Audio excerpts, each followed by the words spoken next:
বৃহস্পতিবার থেকে হাঁপানিয়া মেলা প্রাঙ্গণে শুরু হলো আগরতলা বই মেলা। আগরতলা বই মেলা এবছর 43তম বর্ষে পা দিয়েছে।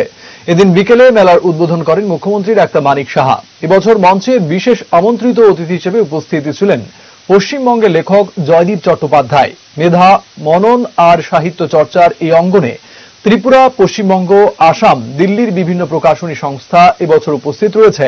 বইমেলাকে কেন্দ্র করে প্রতিদিন আয়োজিত হবে বিভিন্ন সাংস্কৃতিক অনুষ্ঠান, রয়েছে কবি সম্মেলনও।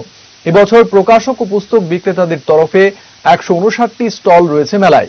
এই মেলার উদ্বোধন করে মুখ্যমন্ত্রী ডাক্তার মানিক সাহা বলেন, বই আনন্দের প্রতীক এবং জ্ঞানের প্রতীক।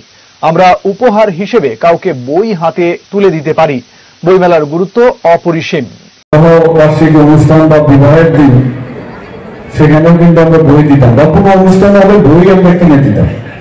তো আমি আবেদন রেখেছিলাম যে সবাই যেন বই ওদেরকে কিনে ফুলের পরিবর্তে বুকে নিয়ে যায় বা শাড়ি ইত্যাদি নিয়ে বই যদি দেয়, তাহলে যারা বই বিক্রেতা তাদেরও দুটো পয়সাও উপার্জন হবে, যারা লেখক লেখিকা তারাও কিন্তু লেখার মধ্যে আরো বেশি অনুপ্রাণিত হবে।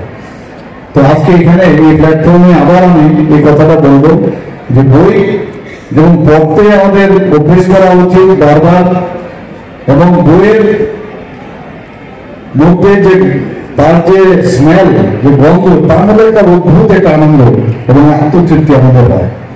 তো আমি আশা করি যে এই বই মেলাতে প্রচুর বই বিক্রি হবে এবং প্রতিটি পাতা যে ধরনের বই এখানে বিক্রি হোক, সব বইয়ের মধ্যে কিছু না কিছু আছে।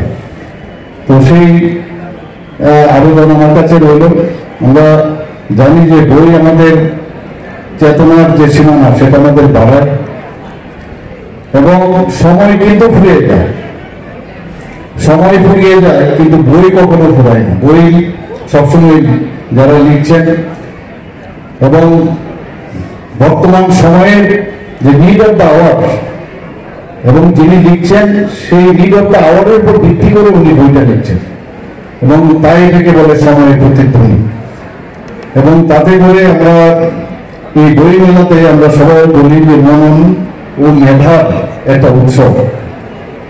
আমরা আমাদের বইয়ের মধ্যে আমাদের কৃষ্টি, সংস্কৃতি, পরম্পরা সেটাকে আমরা ভুলতে চাইনি এবং জ্ঞান অর্জনের উৎস হচ্ছে বই এবং তার কোনো বিকল্প